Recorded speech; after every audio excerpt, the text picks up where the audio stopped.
Hello students, आज हम अपने कक्षा 10 के गणित का अध्याय 3 स्टार्ट करेंगे, जिसका नाम है दो चर वाले रैखिक समीकरण। देखिए, सवाल करने से पहले मैं आपको कुछ बेसिक सी चीज़ें बताना चाहता हूँ जो हमारे लिए काफ़ी महत्वपूर्ण है। सबसे पहले मैं आपको अपने पाठ का जो चैप्टर का नाम है वो समझाता हूँ, उसका अर्थ बताता हूँ क्या मतलब है। देखिए, अपने अध्याय का नाम है दो चर वाले रैखिक समीकरण। देखिए, सबसे पहले हम सवाल करने से पहले मैंने अभी बताया आपको अपना चैप्टर के बारे में समझने की कोशिश करेंगे। अगर हम अपने चैप्टर को समझ लेंगे अच्छे से और कुछ जो कॉमन सी बातें हैं वो अगर हम समझ लेते हैं तो सवाल करना बहुत आसान हो जाएगा। सबसे पहले देखिए, बात समझते हैं चर। चर हम तुम सभी जानते हैं कि चर दो प्रकार के होते हैं। कितने प्रकार के होते हैं? एक तो होते हैं अपने चर पद। चर पद में क्या आते हैं? अपने ए टू जेड के ऑल लेटर जो आते हैं वो क्या आते हैं? अपने चर पद में आते हैं। जैसे इसमें हो सकता है ए हो, वी हो, सी हो, डॉट डॉट डॉट, सारे कुछ क्या है अपने ये चर पद है। अब उसके बाद दूसरा पॉइंट आता है अपना अचर पद। अचर पद क्या है? अपने काउंट, यानी कि नंबर जो अपनी गिनतियाँ हैं, जैसे 1, 2, 3, ये सब क्या है? अपने अचर पद है। देखिए, मैं जैसे एक छोटा सा एक सवाल टाइप बनाता हूँ आपके लिए, वो समझना। एक संख्या लिखी मैंने कुछ x, y, 7, 9, 8, m, q, और यहाँ एक नंबर और ले लेते हैं 6। अब मैं आप लोगों से कहूँ कि इसमें चर पद और अचर पद छांटिए, तो देखिए आप यहाँ पर जैसे सवाल का सॉल्यूशन करेंगे, मान लीजिए, तो आप लिखेंगे चर पद क्या है। आप लोग अच्छे से प्रकार से जानते होंगे पहले से, और ना जानते तो आप समझ गए होंगे चर पद क्या। आपने देखिए x, y, m और q, ये क्या हो गए? अपने चर पद हो गए। अब इसके बाद हम आपसे कहते हैं कि अचर पद छांटिए। अचर पद क्या है? 7, 9, 8, 6, ये क्या हो गया? अपना आंसर हो गया सवाल का। मतलब ये सवाल नहीं, बस एक बेसिक सी बात थी। ये तो हमारे हो गया चर पद का एग्जाम, चर पद के बारे में। अब बात आती है, देखिए, इसमें रैखिक समीकरण। रैखिक समीकरण हम किसे कहते हैं? और इस सवाल अपने चैप्टर का नाम युग्म और दिया गया है इसमें, मैंने लिखा नहीं, ध्यान नहीं रहा था, युग्म भी लिखेंगे। अब इसके बाद आता है बच्चों अपना रैखिक समीकरण। रैखिक समीकरण का मतलब क्या है, किसे कहते हैं रैखिक समीकरण? तो देखिए, रैखिक समीकरण की परिभाषा आप खुद लिख लेना, मैं बस सिर्फ बता दे रहा हूँ आपको, क्योंकि नहीं तो इससे वीडियो लंबी हो जाएगी। ऐसी ऐसी छोटी चीज़ें बताने में काफ़ी टाइम खर्च हो जाएगा अपना। एक ऐसा समीकरण जिसकी अधिकतम घात 1 हो रैखिक समीकरण कहलाता है। एक बार और बताता हूँ, ऐसा समीकरण जिसकी अधिकतम घात 1 हो वो क्या कहलाता है? अपना रैखिक समीकरण कहलाता है। अब बात आती है, देखिए, युग्म। युग्म का मतलब आप जानते हैं बड़े अच्छे तरीके से क्या होता है। युग्म का मतलब होता है पेयर, यानी कि जोड़ा। अब दोबारा से एक बार फिर हम अपने चैप्टर को पढ़ लेते हैं, दो चर वाले। अब देखिए, दो चर वाले रैखिक समीकरण युग्म मतलब कि दो चर वाले, जैसे कि 2x प्लस का 3y प्लस का 5 बराबर 0, ये तो हो गया दो चर वाला। देखिए, एक चर ये है x अपना, एक चर ये है अपना y, तो ये होगा दो चर, और ये 5 या 6 जो भी कुछ है वो जुड़ा हुआ होगा हमेशा, ना भी होगा कभी कभी, कोई फर्क नहीं पड़ता। एक समीकरण हो गई दो चर वाले रैखिक समीकरण। बात कही है इन्होंने युग्म। युग्म का मतलब जोड़ा, मतलब एक समीकरण और होगी इसी टाइप की, जैसे कि हो सकता है 5x प्लस का 2y माइनस का 2 बराबर 0, तो ये हो गए दूसरे समीकरण। तो अब ये कितने समीकरण हो गई? एक और एक, दो हो गई, तो मतलब ये हो गया जोड़ा। तो हम समझ गए हैं दो चर वाले रैखिक समीकरण युग्म का इसमें हमें क्या करना है? हल करना है। ये अपने चैप्टर की बेसिक सी नॉलेज है। अब इसके बाद हम अपने सवाल पर ध्यान देते हैं, जो अपनी प्रश्नावली 3.1 है। देखिए, मैं इसका पहला सवाल पढ़ता हूँ। इसमें दिया गया है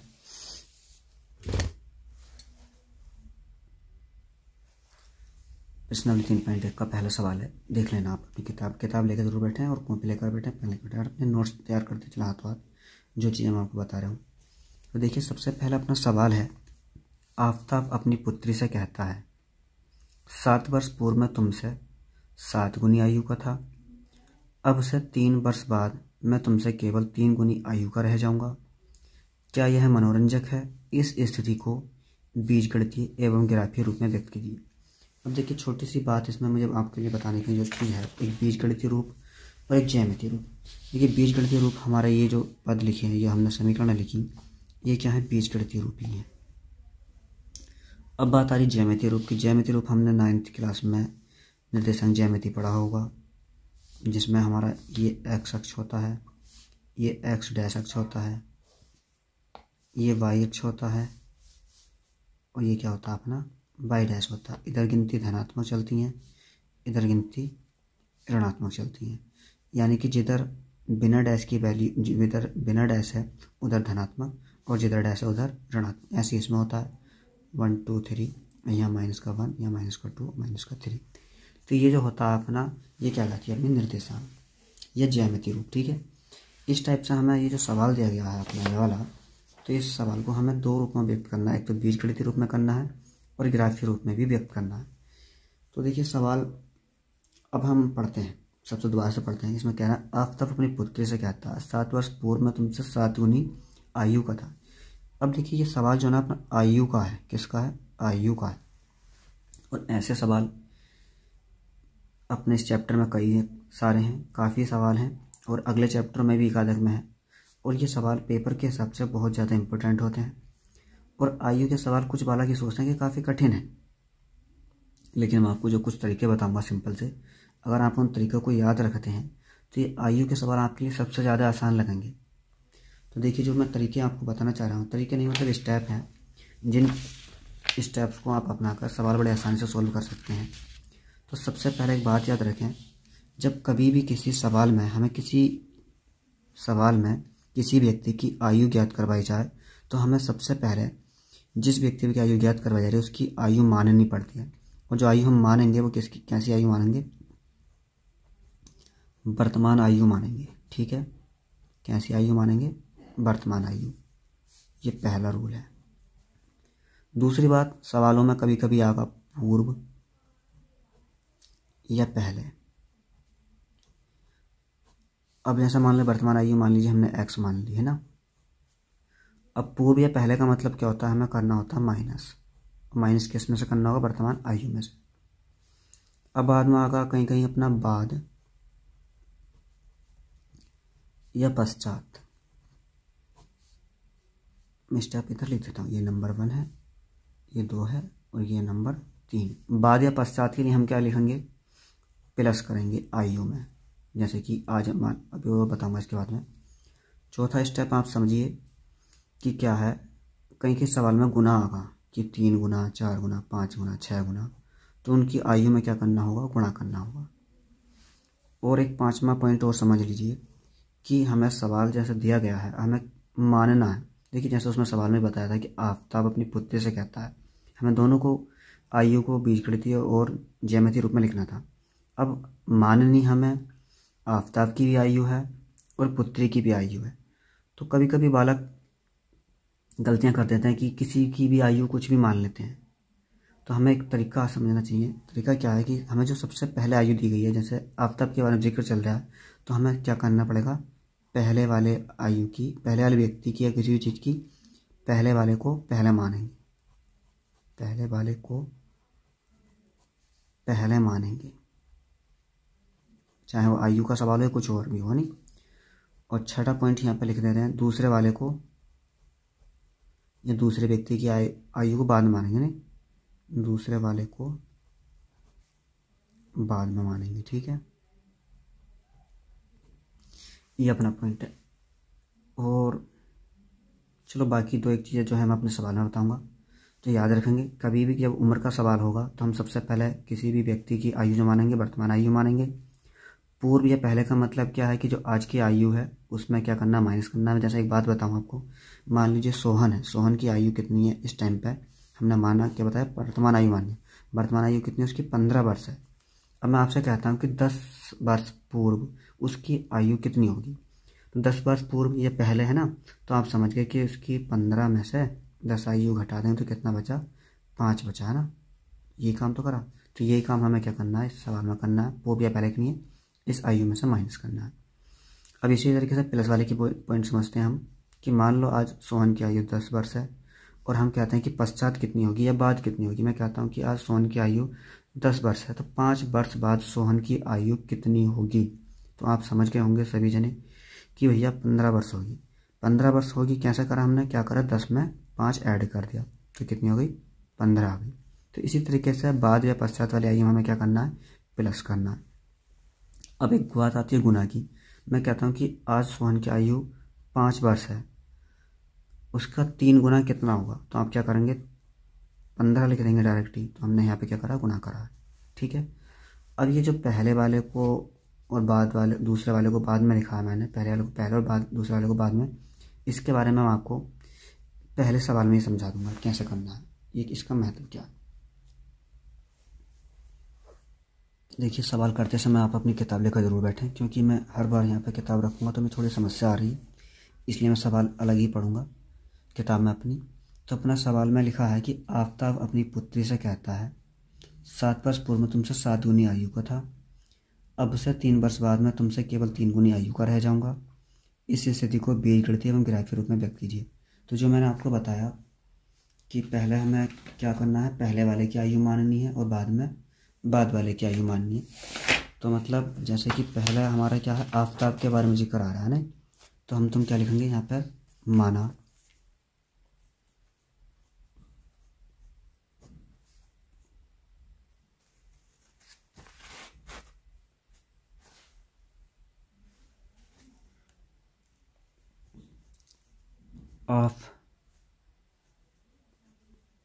आफताब की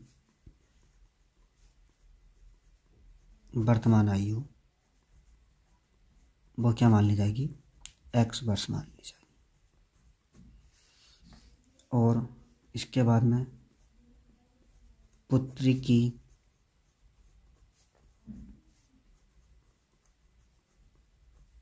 वर्तमान आयु क्या मान ली जाएगी, y वर्ष मान ली जाएगी। अब मैं एक दो बातें यहाँ पे बताना चाहूँगा आपको कि कभी कभी सवालों में ऐसा होगा कि x वर्ष मान लिए एक व्यक्ति क्या है तो दूसरे की में उम्र क्या है, मैंने आयु बोल दिया, सॉरी ध्यान नहीं करा। उम्र में क्या होगा, प्लस कर दिया जाएगा या माइनस कर दिया जाएगा। यहाँ पे हमने पुत्री की आयु y मानी है, पिता की आयु या आफताब की आयु कितनी मानी है, x वर्ष मानी है। तो देखिए x और y मानने का एक रीज़न ये है कि सबसे पहले हमारा चैप्टर का नाम है दो चर वाले रैखिक समीकरण, तो एक चर हमारा x हो गया, दूसरा चर क्या हो गया अपना y हो गया। अब आपके दिमाग में एक विचार आ रहा होगा, सर दो चर हमारे x y ही क्यों लिए हैं हमने, चाहते तो हम a b c d ले सकते थे, m n ले सकते थे, p q ले सकते थे, r s ले सकते थे। इसकी एक वजह और है, क्योंकि हमारा जो ग्राफ खींचे जाते हैं हम जानते हैं कि वो x अक्ष और y अक्ष पर खींचे जाते हैं, इसलिए हमने क्या करा, इनको x और y लिया है, ठीक है।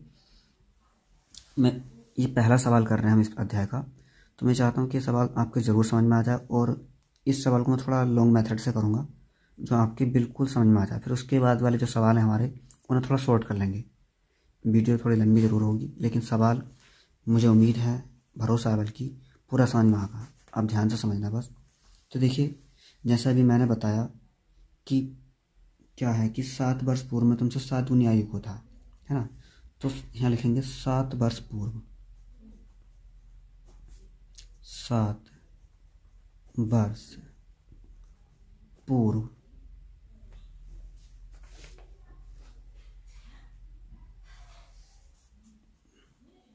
तब 7 वर्ष पूर्व आफताब की आयु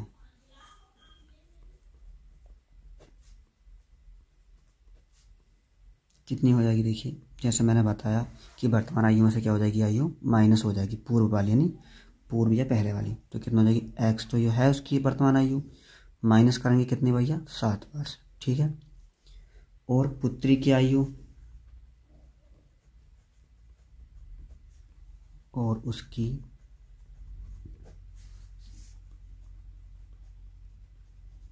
पुत्री की आयु कितनी हो जाएगी, 22-7 हो जाएगी। ठीक है, ये बातें छोटी छोटी सी बातें हैं लेकिन बड़ी कामयाब बातें हैं, आप याद रखना ज़रूर। सवाल मैं बार बार बताऊंगा, वीडियो थोड़ी लंबी रहेगी, कोई बात नहीं है, लेकिन सवाल ज़रूर समझ में आएगा, इस बात का मुझे विश्वास है आप पर, खुद पर और आप पर भी, आप ध्यान से समझना। अब यहाँ पर हम लिखेंगे प्रश्नानुसार। प्रश्नानुसार देखिए क्या कि जो इसने बताया, एक चीज़ और मैं बताऊँ, इसमें ना हमेशा सवाल में 2 कंडीशन दी जाएंगी। इस टाइप के सवाल में 2 चर वाले रैखिक समीकरण में क्या क्या कंडीशन है, देखिए जैसे कि एक इसने बताया कि 7 वर्ष पूर्व में तुमसे 7 गुनी आयु का था, एक कंडीशन हो गई।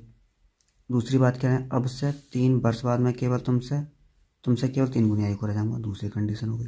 तो ऐसे 2 कंडीशनें दी जाएंगी, तो तुम इन्हीं कंडीशनों के आधार पर सवाल करेंगे। ठीक है, तो पहली कंडीशन भी प्रथम शर्तानुसार लिख सकते हैं या प्रश्नानुसार लिख सकते हैं। ठीक है, फिलहाल मैंने यहाँ पर प्रश्नानुसार लिख दिया, कोई दिक्कत नहीं, प्रथम शर्तानुसार भी लिख सकते थे। तो क्या होगा देखिए, x माइनस के 7 बराबर का चिन्ह लगाएंगे y माइनस के 7। लेकिन इसने क्या बताया कि मैं तुमसे 7 गुनी आयु का था। कहने का मतलब यह है कि जैसे मान लीजिए इनकी पुत्री की आयु 7 साल है, तो इसके पिता की उम्र कितनी थी, 7×7 = 49 साल थी। तो अब मैंने यहाँ पर बराबर का चिन्ह लगा दिया, तो बराबर का चिन्ह का मतलब क्या, संख्या बराबर है। तो आप याद रखेंगे जैसे पुत्र से या किसी से ज़्यादा उम्र की आयु होगी, जो भी कुछ होगा, तो हमें क्या करना होगा, 3 गुना 4 गुना इधर की साइड में हमें क्या कर देना होगा, गुणा कर देना होगा। तो ये हो जाएगा अपना सवाल सही, इसका आंसर आएगा अपना। पहले क्या करना है, x-7 आफ्ताब की आयु बराबर रखी हमने y-7 पुत्री की आयु, लेकिन ये 7 वर्ष पूर्व कितनी गुनी आयु का था अपनी बेटी से, 7 गुनी आयु का था। तो मैंने बताया जो गुना होगा वह क्या करेगा, गुणा करेगा। नहीं, तो ये ब्रैकेट का मतलब आप जानते हैं, गुणा करना होता है। अब सॉल्यूशन करते हैं, देखिए x-7 बराबर यहाँ कितना हो जाएगा, देखिए 7y और माइनस के 7×7 = 49। अब चर पद एक तरफ कर लेते हैं और चर पद एक तरफ कर लेते हैं। तो यहाँ देखिए x, ये 7y उठकर दूसरी साइड आ जाएगा, किसका हो जाएगा, माइनस का 7y। ये माइनस के 49 अपने ऐसे ही रहेंगे, और ये माइनस का 7 उठकर जाएगा दूसरी साइड, किसका हो जाएगा, प्लस का हो जाएगा। अब क्या रहेगा, x माइनस के 7y बराबर माइनस का 42। अब देखिए काम और कर लेते हैं, इस वाले 42 को उठा के इधर रख लेते हैं, जब पहले एक बार बीजगणित भी लिखना है ना, इसलिए। तो यहाँ आ जाएगा x माइनस के 7y और प्लस का 42 बराबर 0। पहली कंडीशन हो गई पूरी, तो समीकरण 1 बन गई भैया। ठीक है, अब दूसरी शर्तानुसार देखिए, दूसरी बात के अनुसार सवाल में क्या बताया इसने अपनी पुत्री को 3 वर्ष बाद। तो मैं यहाँ पर थोड़ा डिटेल में लिख देता हूँ, बार बार बता रहा हूँ आपको। 3 वर्ष बाद आफ्ताब की आयु कितनी हो जाएगी। मैंने बताया था आपको कि बाद वाली आयु को प्लस करना है, तो x बस इस टाइम पे 3 साल बाद कितनी हो जाएगी, जो भी होगी वो बस +3 हो जाएगा। और पुत्री की आयु कितनी हो जाएगी,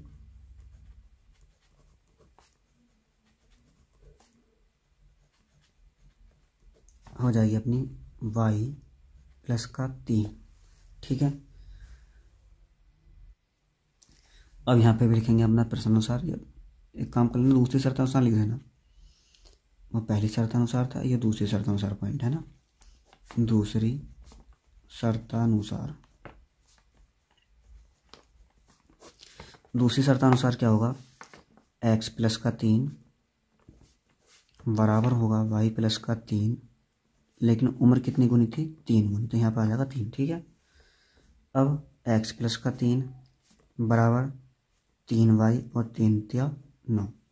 सारी वैल्यू उठाकर हाथों हाथ इधर ले आइए, चर पद एक तरफ बाद में करना कोई जरूरी नहीं है, क्योंकि हमें सारी वैल्यू उठाकर इधर लिखानी है। x प्लस का 3 माइनस का 3y और माइनस का 9 बराबर 0। तो देखिए अपने पास क्या बचा यहाँ पर, x माइनस का 3y और माइनस का 6 बराबर 0। अब ये कितना हो गया, समीकरण 2। ठीक है, अब यहाँ पे लिखेंगे हम तुम लोग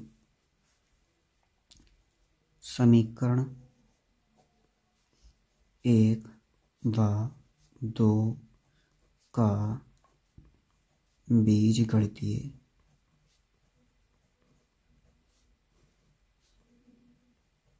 रूप क्या होगा?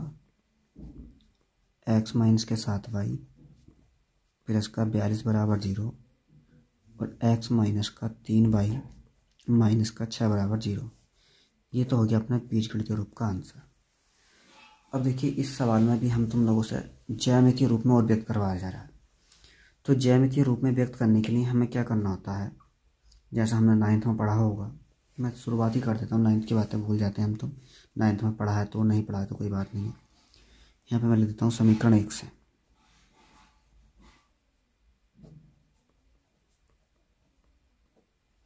समीकरण 1 से क्या होगा देखिए, x माइनस के 7y प्लस का 42 बराबर 0। हमें ग्राफ खींचने के लिए थोड़ा सा याद रखने की ज़रूरत है, पुरानी बात है। हम क्या बनाते थे, x के लिए यहाँ पर ग्राफ के लिए एक बॉक्स बनाते थे जिसमें कम से कम x के 2 मान और y के 2 मान ज्ञात करने होते हैं ग्राफ खींचने के लिए।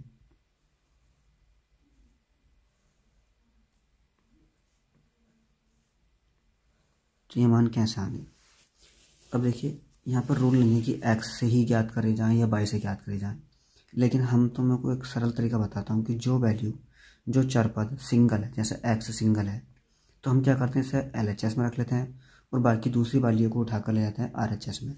तो यहाँ कितना हो जाएगा देखिए, सिंगल वाले को करने से सरल हो जाता है काम, बाकी y वाला भी यहाँ पर रख सकते हैं, इससे कोई समस्या की बात नहीं है। तो यहाँ कितना हो जाएगा 7y और प्लस का 42।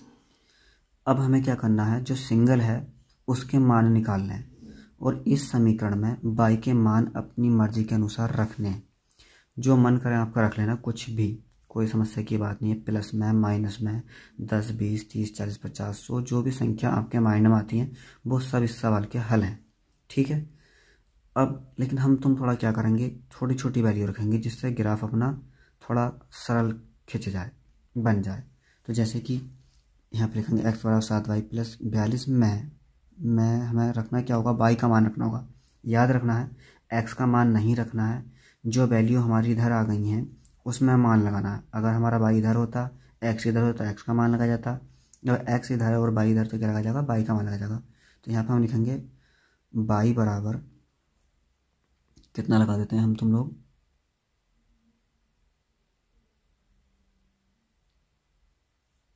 एक छोटी सी गलती हो गई यहाँ पे अपनी, ये माइनस का 7y था तो यहाँ प्लस का 7y हो गया, प्लस का 42 था तो किसका हो जाएगा अपना, माइनस का हो जाएगा। ठीक है, मैं y बराबर कितना लगा दें हम तुम लोग यहाँ पर, 5 लगा देते हैं। 5 लगाने पर तो देखिए कितना आगा, x बराबर 7 गुणा 5 माइनस का 42, 7 पंजे 35 और 7, ये तो अपना 42 ही रहेगा। तो देखिए y का मान हमने कितना लगाया, 5 लगाया, तो y वाले बॉक्स में आ जाएगा 5 और x बराबर कितना आ गया 42, 35 माइनस 42 मतलब माइनस के 7 बचा, माइनस का 7 x का मान है ना। तो x वाले बॉक्स में कितना आ जाएगा, माइनस का 7 आ जाएगा। अब इसके बाद मैं थोड़ा सा यहीं पे लिख लेता हूँ लाइन खींचकर, दोबारा से वही संख्या वैल्यू लिखेंगे, x बराबर 7y माइनस के 42 में y बराबर कितना लगा दें, देखिए 6 लगा देते हैं,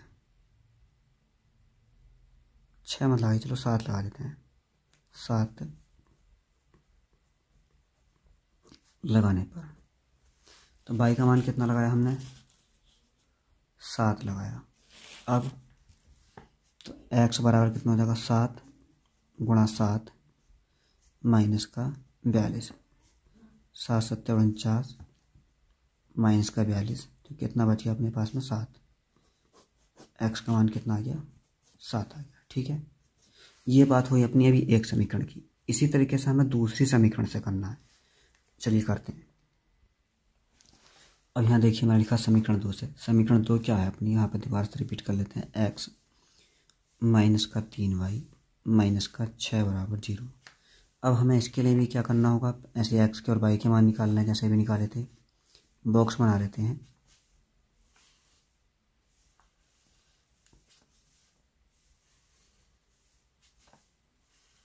देखिए आप ज्ञात कितने भी कर सकते हैं, लेकिन ग्राफ खींचने के लिए कम से कम 2 मानों की ज़रूरत हमेशा रहेगी। और सवाल सरल करने का एक ही तरीका है कि जो सिंगल चर पद है उसको एक तरफ रहने दें और बाकी वैल्यू उठाकर दूसरी साइड ले जाएं। तो हमारा सिंगल क्या है, यहाँ पर एक्स है, तो बराबर क्या हो जाएगा अपना, यहाँ पर देखिए माइनस का 3y प्लस का 3y हो जाएगा। माइनस का 6 किसका हो जाएगा, प्लस का 6 हो जाएगा। तो यहाँ पर मैं y बराबर अपनी मर्जी के अनुसार कुछ भी अंक लगा सकते हैं। तो मैं यहाँ पर y बराबर कितना लगा देता हूँ, मैं y बराबर -1 लगाने पर y का मान कितना लगाया मैंने, -1 लगाया। तो x बराबर कितना हो जाएगा, देखिए 3 गुणा -1 प्लस का 6। यहाँ हो जाएगा कि अपना -3 और ये हो जाएगा जी +6। घटकर कितना आ जाएगा, +3। x का मान कितना आ गया अपना 3 आ गया। ठीक है। अब इसी तरीके से x बराबर 3y प्लस 6 में y बराबर -3 लगाने पर, देखिए मैं आपको बार बार बता रहा हूँ कि आप इसमें अपनी मर्ज़ी के अनुसार कोई भी अंक लगा सकते हैं, लेकिन जो मुझे सरल लग रहा है सवाल का ग्राफ खींचने के लिए उसके आधार पर लगा रहा हूँ। सवाल का आंसर 100% ठीक आएगा, जो भी आप मन की इच्छा के अनुसार मान लगाएंगे तब भी। तो यहाँ पर कितना हो जाएगा, देखिए 3 गुणा -3 प्लस के 6, यहाँ कितना हो जाएगा -9 और प्लस के 6। तो सबसे पहले मैंने y का मान यहाँ पे लगाया कितना, -3 लगाया। तो x का मान कितना आ गया, 9 में से 6 घटाए तो कितना बचे 3, वो भी किसके, माइनस के, क्योंकि ज़्यादा जो है हमारे वो माइनस के हैं। और हम जानते हैं, क्या जानते हैं कि जो संख्याएं ज़्यादा होती हैं, ज़्यादा में से कम वाली घटाते हैं हमेशा, और चिन्ह वही लगाते हैं जो ज़्यादा के पास में होता है। ठीक है। तो x का मान कितना आ गया जी अपना, -3 आ गया। देखिए ग्राफ कैसे खींचते हैं वो आपको सिखाता हूँ। देखिए ग्राफ खींचने के लिए आप स्केल से एक सीधी रेखा इस टाइप से खींचें।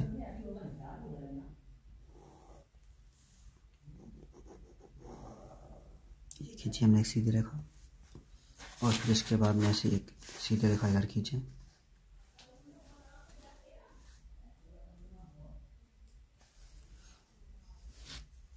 थोड़ा बहुत ऊपर नीचे हो सकता है, इसमें डरना नहीं है, गलत हो जाएगा हमारा, गलत कुछ नहीं हुआ। ठीक है।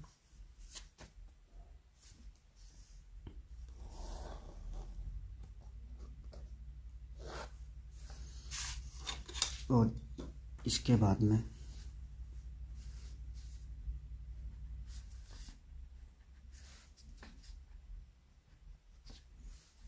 यह मूल बिंदु 0 होता है।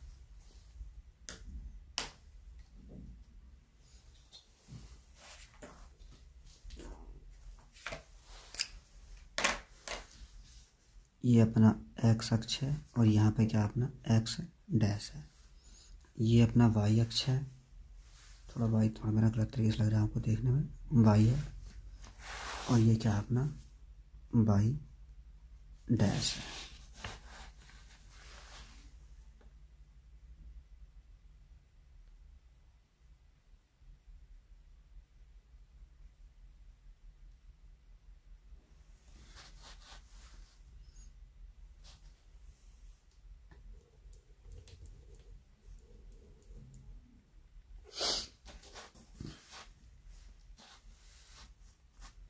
अब देखिए इधर जो गिनती है वो प्लस में लिखनी है, डैश वाले की विदाउट डैश जो है अपना, इधर गिनती अपन को प्लस में लिखनी है, और इधर जो गिनती लिखनी है वो माइनस में लिखनी है। तो थोड़ा अगर आप स्केल की सहायता से कर लेंगे तो काम ज़्यादा आसान रहेगा, नहीं तो कोई समस्या की बात नहीं, जैसा आपका मन करे ऐसा लिख लेना गिनतियाँ।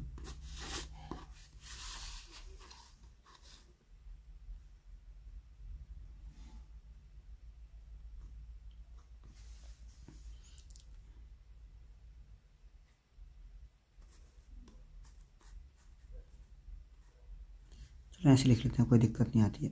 1 2 3 4 5 6 7 8।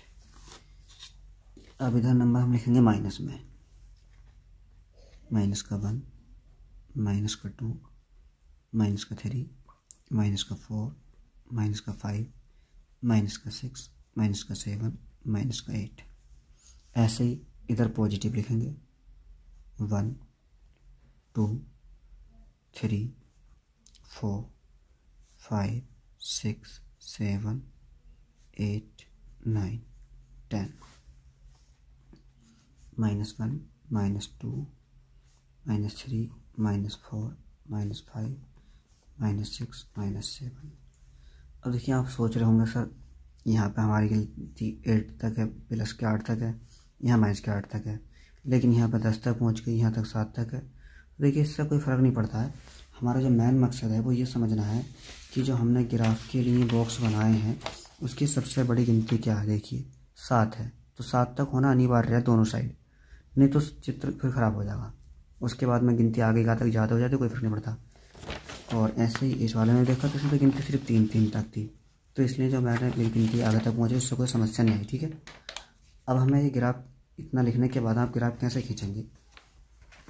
तो देखिए जो हमने पहले समीकरण की वैल्यू निकाली थी, एक्स का मान मैंने कितना निकाला था, देखिए -7 था ना।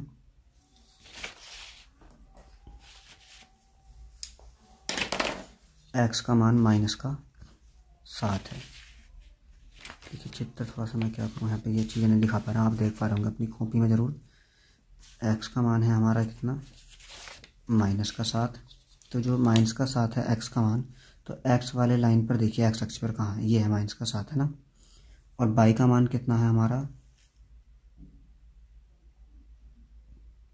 बाई का मान है 5। तो देखिए एक्स अक्ष का -7 ये है और बाई का मान कितना है हमारा, +5 है। तो +5 कहाँ है, बाई का मान इधर है, यहाँ सामने मिलता है।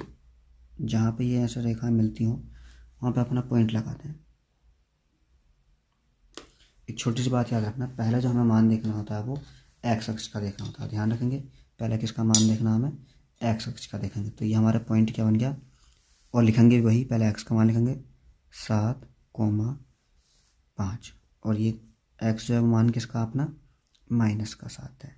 ठीक, अब इसके बाद में जो अपना दूसरा पॉइंट रह गया, ये तो हमने इस वाले के लिए क्लियर कर लिया। अब ये वाले रह गए 7,7 है ना। तो इसमें एक्स का मान भी 7 है और बाई का मान भी 7 है, लेकिन एक्स का मान कितना है, +7 है, और बाई का मान भी +7 है। तो देखिए एक्स का मान 7 तो ये है, और प्लस बाई का मान 7 कहाँ है,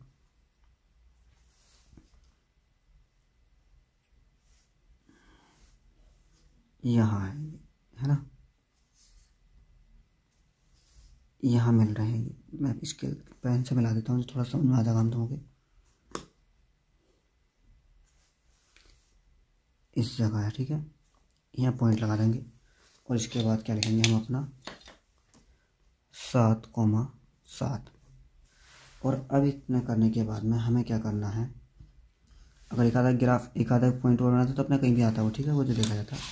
लेकिन अब इसके बाद में हमें क्या करना है, ये जो पॉइंट आए हैं हमारे, ये 2 पॉइंट आए हैं, इन्हें क्या कर लेना है, मिला देना है। ठीक है, ये हमने इनको मिला दिया।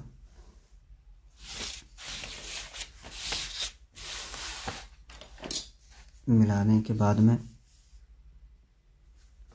ये जो अपनी समीकरण थी, ये समीकरण क्या थी, अपनी मुख्य समीकरण क्या थी, x - 7y और प्लस का 42 = 0। ठीक है, अब अभी दूसरे समीकरण के जो मान खींचे थे हम, तुमने उनको भी देखना है। वो क्या क्या आया था अपना दूसरे समीकरण की वैल्यू, वो देखिए ये आई थी, x का मान 3 और y का मान -1।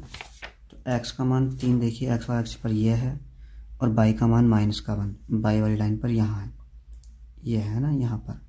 तो ये कितना आ जाएगा, 3, -1।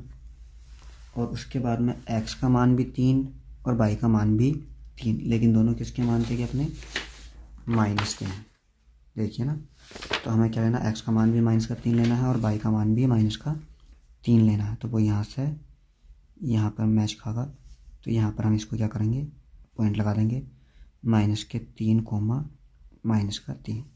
इतना करने के बाद में हमें क्या करना है, वही काम करना है, ये हमें मिला देने हैं पॉइंट्स, ठीक है।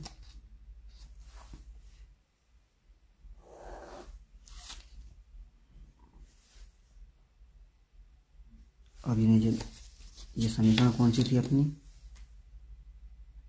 x -3y और -6 = 0। ये अपना जो सवाल का आंसर हुआ कंप्लीट हुआ। बीजगणितीय रूप हमने पहले लिख लिया था, ये अपना ज्यामितीय रूप हो गया। और देखिए थोड़ी अपनी वीडियो बड़ी ज़रूर हो गई है, लेकिन मुझे उम्मीद है कि आप लोगों के सवाल समझ में ज़रूर आया होगा। और अगली जो वीडियो आएंगी थोड़ी शॉर्ट हो जाएंगी इनसे, क्योंकि इतना समझाना नहीं होगा, उसमें बेसिक भी नहीं होगा ना। और ये जो ग्राफ है वैसे तो ठीक है, लेकिन क्या कुछ ऐसा मान के लिए थोड़ा गलत हो सकता है। क्यों? क्योंकि ये ग्राफ खींचा जाता है, वो ग्राफ पेपर पे खींचा जाता है, ठीक है। तो उस पर बिल्कुल ग्राफ हमेशा अच्छा आता है, लेकिन ये अपना वाइट पेपर है, तो इस पर थोड़ा वैसे बिल्कुल ठीक ही है ये भी, लेकिन थोड़ा भरोसा कम है, गलत हो सकता है 1 आध पॉइंट। मुझे उम्मीद है कि आपके समझ में ज़रूर आया होगा। चलिए मिलते हैं अगली वीडियो में, धन्यवाद।